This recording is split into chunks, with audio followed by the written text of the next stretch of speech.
Hello, you wonderful people, and welcome to another episode of Super-Fanta-Fi. This being a show where we talk about TV shows of the supernatural, fantasy, and or science fictional genre. For today's episode, I'm going to talk about Wednesday, Season 1, Episode 3. A lot of really interesting things went down in this episode, so let's break it down. So immediately picking up after the events of last episode, Wednesday found herself captured by the secret society that was supposed to have been disbanded earlier. It's the Nightshades, and I love that it turns out I figured Xavier, but I would have never guessed Bianca. But it's not just her, it's like Ajax, so some sirens, a vampire. Once again, I'm still not even sure what Xavier actually is, like supernatural, like out like a creature wise. But yeah. And so it's like, hey, Rowan was a part of your group, but it turns out Rowan actually got kicked out like apparently last year or something. So that was interesting. And I love that the one that got punched out by Thing last episode, the one helping Bianca cheat with the competition and everything. I love that he's like, wait, there's a riddle? I thought we just had to snap twice. And they're just like, oh my God. So everyone else knows that snapping twice is the answer to the riddle, but he's the only one that didn't. So I love that. I was like, oh, I just thought that was kind of neat. But it turns out that the Nightshade was disbanded 30 years ago, apparently because like some normie was murdered. And the look on Wednesday's face made me go like, it probably has something to do with that murder that the sheriff's accusing Gomez of being responsible for.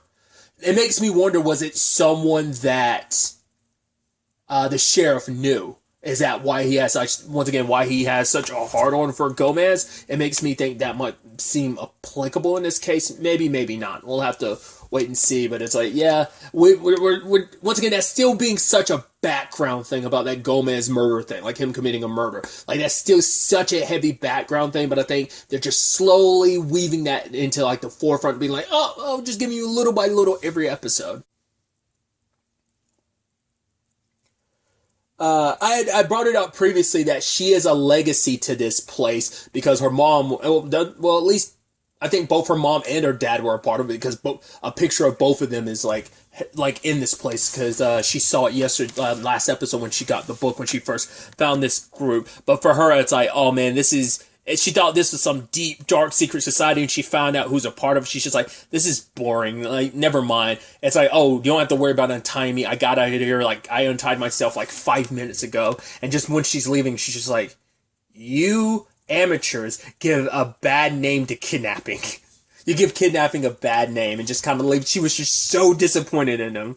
So, because Xavier's the one that was like, hey, maybe we should join. But she's like, no, I have no. They were like, well, were you turning us down? She's like, I know. Can you believe it? I was like, I didn't bring this up before, but I love sarcastic characters like that. I don't know why, like kind of that snappy retort and just kind of like, oh, there's that snark. I like characters like that a lot. That's one of the reasons why Zendaya's Mary Jane is one of my favorite versions of that character, just because of how like she's kind of an asshole, like because she's snarky and sarcastic like that. That's what I really like about characters like that. So I really, really like Wednesday because of that.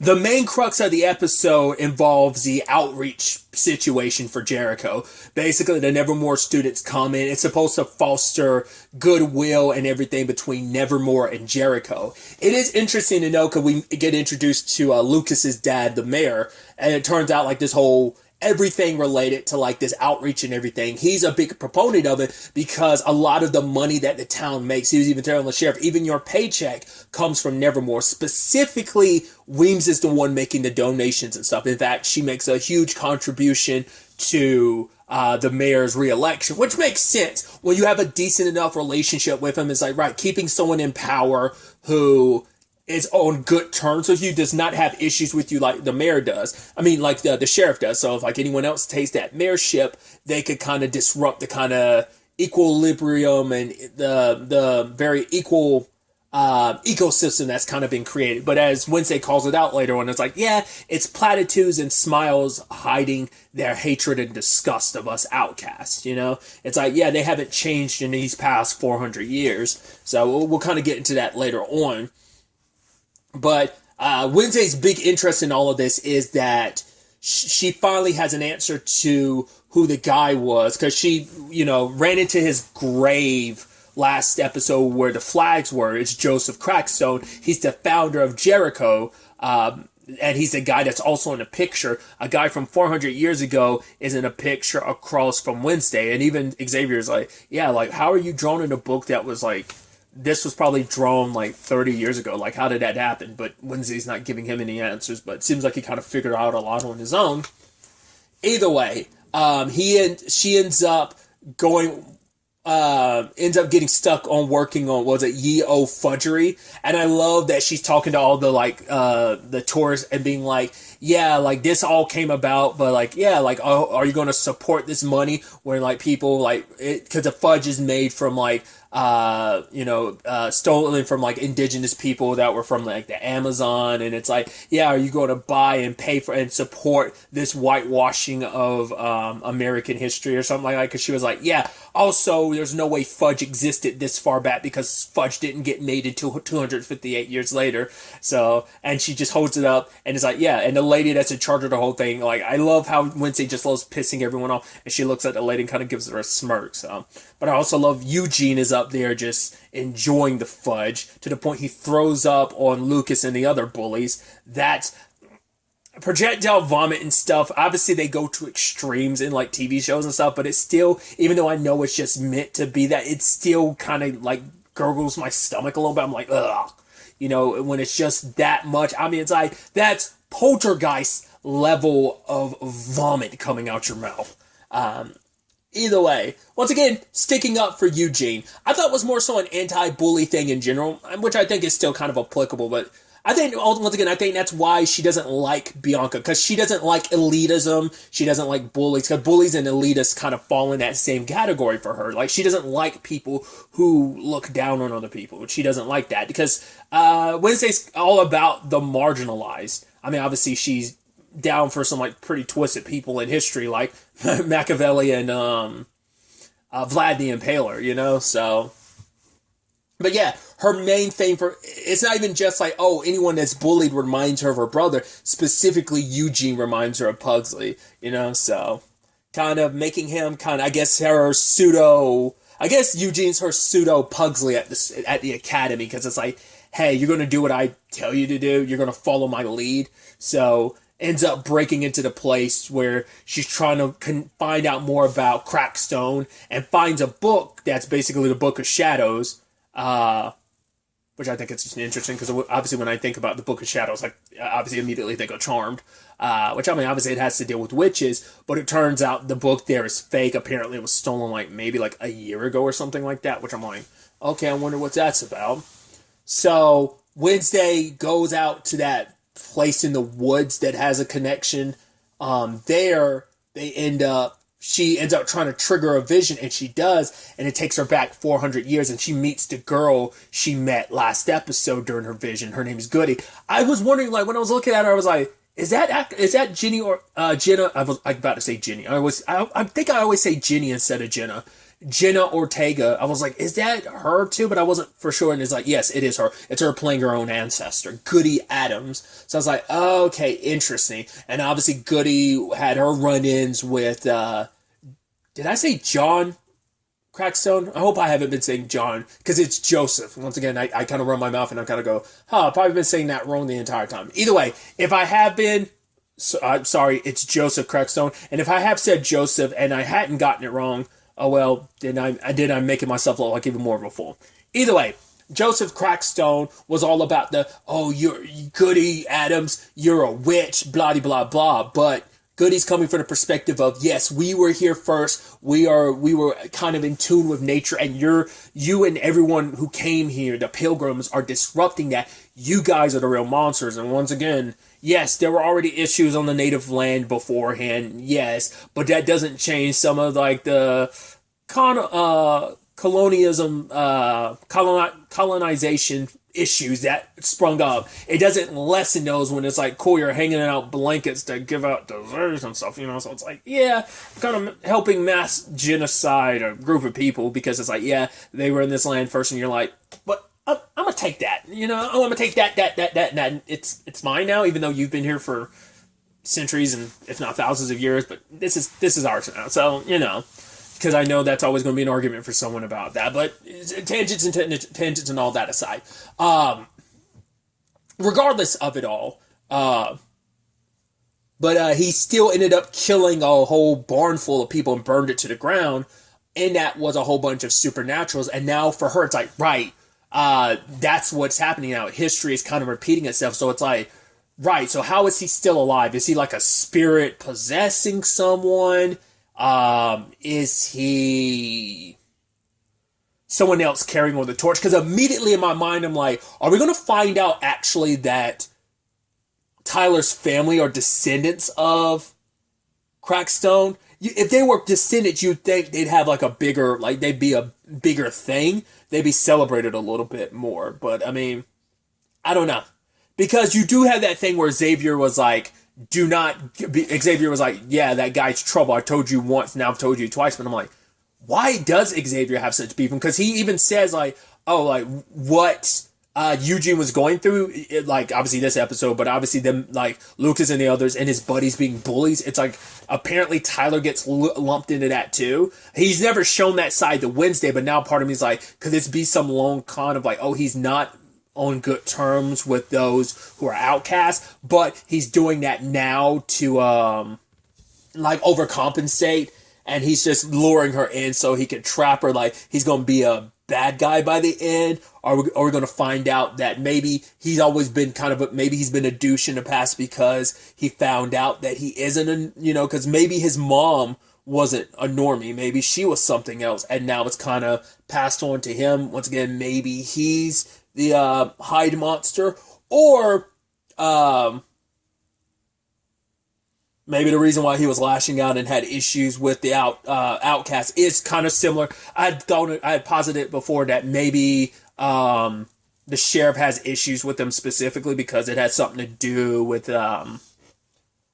Tyler's mom, because we had that thing at the end where he's like underneath the water in the tub and he's just screaming. It's like, yeah, that might not be like because she's like, right, monsters can come in different forms, and it's like, right, we time and time again that humans can be the biggest monsters of all, so, and I'm sure that's a point the show's trying to make, both with Crackstone and potentially with Tyler and his dad, but it could be, it could be like Tyler's dad ends up being the monster, not necessarily like the literal Hyde monster, but maybe he could be the monster. A monster gets dealt with, and then Tyler like fills that void and becomes like an angry, like I hate Nevermore and all the outcasts type of thing. Once again, there's something about his mom that we're still unaware of, but it seems like it's a crucial part to that whole situation. So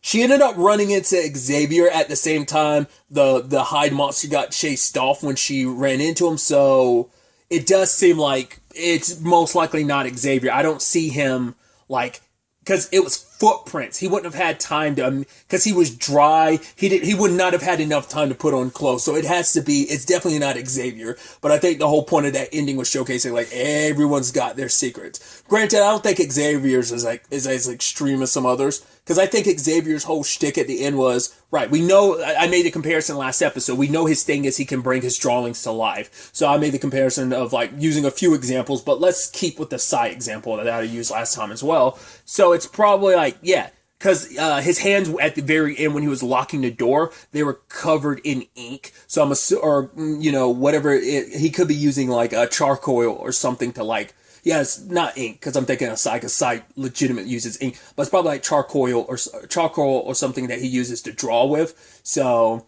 that's probably, he brought something to life and it attacked him. Now, maybe it's something that he brought to life and that he's kind of kept alive this entire time, or maybe it's something he recently drew that he brought to life that's now out of his control, because he had claw marks on the side of his neck. So we'll have to wait to find out whatever the hell that's all about. But he kind of picked up on the fact is that that Wednesday is that she's having visions, and it's like, well, how did you know? He's like, lucky guess, because it turns out his father, and they had brought it up this episode about his father being pretty famous, and it's like, okay, that's interesting. But so his father has visions, and it's the whole conversation of visions aren't rooted in or I can't remember if he said they are or aren't rooted in emotions, but he said like as someone like Wednesday who cut off her emotions a long time ago, it's kind of an issue, but basically saying like, right, you can't trust visions. They're unreliable because it's only one side of the story. Like if for Wednesday, she's taking everything at face value. It's like, right, what she saw is what she saw, but it's like, you didn't see the flip side of things that I don't know. Maybe it's trying to say like, right, maybe not everyone there, maybe not even Goody were all good people. Like you didn't get like all the perspective on things. So it's just like, don't immediately trust the visions as they are. So I think the fact that they set that up means it's going to be a very important side, like, opposite side to that vision, that whole story. Cause she does talk to Weems about it later on, cause Weems knows about the story about the bad blood between the outcasts and the normies. And once again, it's like, do you not care? And for her, she does care. She wants to know the truth, but she sees this as an opportunity to right some wrongs of the past and we can move forward together. But for Wednesday, it's like things aren't that, because Weems is saying that, right, Wednesday sees things so black and white. There are shades of gray, but for Wednesday, it's like, not for me. You know, the fact is either they accept us or they don't. It's kind of the simplicity. Like that middle ground doesn't work because it's like either you're on their side or you're on our sides. That's all there is to it. Because it's like, right, you're living in this shade of gray, being completely oblivious to what's happening on one side, where it's like, oh, you're once again buying into these pleasantries and smiles by the normies, when in actuality the way they treated Eugene earlier is proof of yes, that's still there. The mayor, not the mayor, the sheriff has his issues with the outcast, so it's like, and he doesn't really hide that much. So, and I love the whole thing of, she's like, oh, you're so she was like, oh, you're so exhausting or something. And Wednesday's like, I know. But then Williams is like, but I don't tire easily, Wednesday. So it's like, right, you're on thin ice, but you won't get the best of me. And Wednesday was almost like, huh. Like the fact is that she said that. But we also saw the end there where she tore out Morticia's page, I guess, of the yearbook and burned it. And it's like, I guess Wednesday so much like her mom, as she brought up last episode, that it's so irritating. It's just like, oh, it's like having Morticia back here again, because Morticia, I guess, always kind of outshined her. So maybe Williams is trying to keep herself from lashing out against Wednesday simply because she's Morticia's daughter and reminds her so much of Morticia, and maybe it's like she's trying to like hold that back. Once again, I don't believe Weems is a bad person. I think it's just, hey, I'm covering up the fact that something happened to Rowan because I am trying to get to the truth of it, but I don't want to compromise everything that's going on here, because Nevermore being compromised means that so many won't have a place to go to, a school to go to, or they'll feel like they fit in and everything, you know?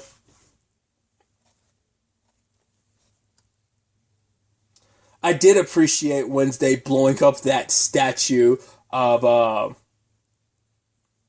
and I love that, because at first, like, what was it, earlier Weems was like, oh, like, you get your cello and play Fleetwood Mac's song or whatever, and she's like, cool, could you hang me as a witch afterwards? And then just like, Weems just kept smiling her smile, like, oh, aren't you charming? But the fact is that the statue blew up later on, and then she shifted into a different song when everyone was running for their lives, and like, the Weems was looking at her, and she just kind of does her devilish smile. Wednesday does her devilish smile, being like, yeah, it was me. But I also love it's like, hey, my hands are clean, because it's like, yeah, Thing did all the work, because the only person who knows about Thing is Enid. No one else really knows that Thing is there. Well, only other person is Tyler knows about Thing, but at least at Nevermore, no one else knows about Thing. Obviously, that one siren dude, or mermaid or siren dude, 'cause I'm trying to think, like, his eyes, yeah, because his eyes aren't colored like theirs, so it's definitely like he's got to be like a merman thing, because I was like, oh, because I was thinking like last episode I had that whole debate, but now I'm looking at his eyes, they're not colored like Bianca's or the other sirens, so it's like, yeah, he's got to be a merman then. Either way, got punched in the face by Thing, but he probably doesn't think much of it, so he doesn't know what that whole thing's about. So he probably doesn't correlate that, like, oh, so no one else knows about Thing, so. Some other interesting things. Enid and Ajax got to spend some time together this episode. They were at like a taxidermy place and having to like comb the fur of like some of the taxidermied creatures as they're kind of put on display and stuff. And Enid did all this just so she could get close to Ajax. And he was completely unaware. She's like, dude, I have been flirting with you literally all day just so you asked me out on a freaking day. And I love that she like snapped like that. He was like, oh, that makeout place, you're asking me to go. Oh, okay. You know, because she had said, because he was worried, like, as a Gorgon, and I thought that was such an interesting thing, where he was like, yeah, as a Gorgon, like, we're raised to, like, distance ourselves from people, never get too close, because, yeah, like, someone we see might get petrified, and, you know, Enid's like, yeah, but, yeah, it's only for a little bit, so it's not that, I'm not that worried about it. He's like, really? You know, so like, yeah, so she's not worried about it, so they set up their date. Sadly, while he was in the shower coming out, he ends up petrifying himself, which I was like, geez, I was like, does that, I'm trying to remember, I've only come across a little Gorgon stuff here and there, but I'm like, I didn't know, once again, it's one of those sad things. I'll always go back to Home Dude from season 2 of The Boys, the acid dude, who basically, Kimiko, like, kicked him in the stomach, and he burped up acid on his own face and killed himself. I'm like, man, that sucks. You should have immunity to your own shtick. So if you're a Gorgon, you should be immune to being turned to stone. Oh my god, I'm so stupid. You know why I'm so stupid? I was like sitting here saying that. I'm like, I know for a fact, I know enough Greek mythology. I've watched enough Greek mythology stuff to be like, yeah, that's like how Gorgons are defeated. It's like, oh, let me get this shiny shield or reflection and make them look at it. So it's like Gorgons are known to like stone themselves. It's like, right, I forgot about that. Jeez. I'm trying to think what was the last thing I saw that utilized that. Like, Gorgons, like, doing that. Can't think of it off the top of my head. But yeah, I was like, yeah, that's a common enough thing about Gorgons being able to, yeah, they aren't immune to those. But once again, it's still applicable that, yeah, it sucks you can't be immune to your own thing. So it's temporary. We don't know how long it lasts, but it's enough for Ajax to miss his date, which is so sad. I mean, I did love what Wednesday's line was. I was like, hey, if he breaks your heart, I'll nail his. Which I'm like, oh, that's probably the sweetest thing you've said to Enid, Wednesday. That's actually really beautiful.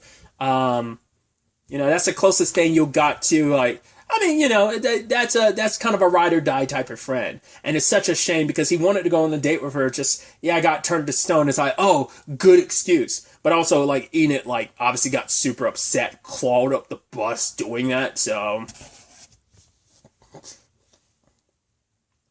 another interesting thing is, Thornhill. The fact is, her and the mayor, because the mayor was like, oh, do I know you? She's like, yeah, like, I see you all the time when you're in here, when you're getting, and he was like, oh, yeah, that's gotta be it, because she knows exactly what he gets in the morning, like coffee or whatever. She's like, oh, yeah, when I'm here to get my something latte, and I was like, is that real, or are you lying? Because at first I was almost thinking, like, oh, is that kind of a flirtatious thing going on between them, or is it maybe it's the mayor and Weems? But it's like, no, Weems is a means to an end, pocket money-wise, for the mayor, so he's trying to be in good standings with her. But Thornhill later on shows up and she snaps her fingers and she opens up like the society thing, the nightshade. So it's like, right, she knows about that. So maybe she's an OG member from 30 years ago. But also it's very poetic getting Christina Ricci to do this snapping thing. I was like, oh, there's layers to that. But I wonder, because she's supposed to be a normie, so part of me wonders, like, did Nevermore, jeez, I couldn't get that out. Did Nevermore have at one point in time a student body of normies? Like, you know, maybe she was there, or it could be, maybe that's why she's here in the first place, because maybe it has something to do with, once again, the murder that Gomez is being accused of. Maybe she has the Nevermore connection wise, but it's like, they've never really talked about whether or not any other, like, normies ever came in here. Not unless she snuck in here pretending to be something else, but you'd feel like there'd be some way of detecting a normie going into the school or something. So I don't know. So it could just be, she could be an outsider who found her way in, because she only got hired here, like, what is it, like a year and a half ago or something like that. She hasn't been here that long. So she could have come here on purpose because of that. But once again, also knowing about the whole thing. So not unless someone's slipping her information, just because how else would you know about that? I mean, Weems knows about the whole society thing. She kind of lets them do the whole nightshade thing as long as they're not causing too much of an issue. So, The Hyde monster, I guess maybe that is our killer. I was really surprised by that because the homeless guy that was staying in that place, the guy who was stolen the camera earlier in the episode, the camera went off while he was getting murdered and it was the Hyde creature killing him. I was like, oh, that's interesting because it protected Wednesday from Rowan, but I guess it has been killing the other people, but that might be a reason behind that. Once again, you killed Rowan and left him, but maybe it's because that, to be fair, that guy had a confrontation with Wednesday, so she could still be the connection. Because if she finds out about him getting murdered, because she ran into him that day, like her and Thane did, so it could be a thing of, oh, I recognize this dude. Once again, the second time you had an issue with someone, that person ended up getting murdered by the Hyde Beast. So it could be that's the only thing connecting this and Rowan's murder. And I was right before that the 3 prior murders had nothing to do with the Hyde Beast. Or it's all just going to be attributed to it now that the sheriff has a picture of the creature because the camera went off multiple times taking pictures of it while it was killing the guy. So Eugene just happened to be in the area at the time. I don't know what he was necessarily doing while he was checking out the crime scene, but not unless that's supposed to imply like, oh, he himself is actually the Hyde Beast or something like that. I mean, he has like he likes Wednesday, and I mean, obviously he likes Enid like in that way, but obviously he likes Wednesday because she's like the only friend he's ever really made, and the fact is she looks after him. To be fair, they hadn't made that connection until last episode, so him defending her. But it could just be like, hey, he's used to being bullied and he saw what Rowan was doing, so that side of himself wanted to protect her. I don't know. Long list of suspects. It'll probably be a while before I mean, who knows? The show could end up revealing it way earlier than you think, but I feel like that almost seems like a right at there at the end of the season, maybe episode 6 or 7, when we find out the true identity of the Hyde Beast. Might not even be until like the very, very like the season finale type of situation, but we'll have to wait and see on that front as well. Because there's also, once again, a long list of suspects. We also had so it turns out that the therapist is the one who does all the taxidermy stuff. Because they're like, oh yeah, like someone does, well no, she doesn't do it. Well, I think it's just, she buys it up. So I guess she's just supposed to showcase she has like a weird hobby. I think it's just going to be that thing of even the normies are a little weird.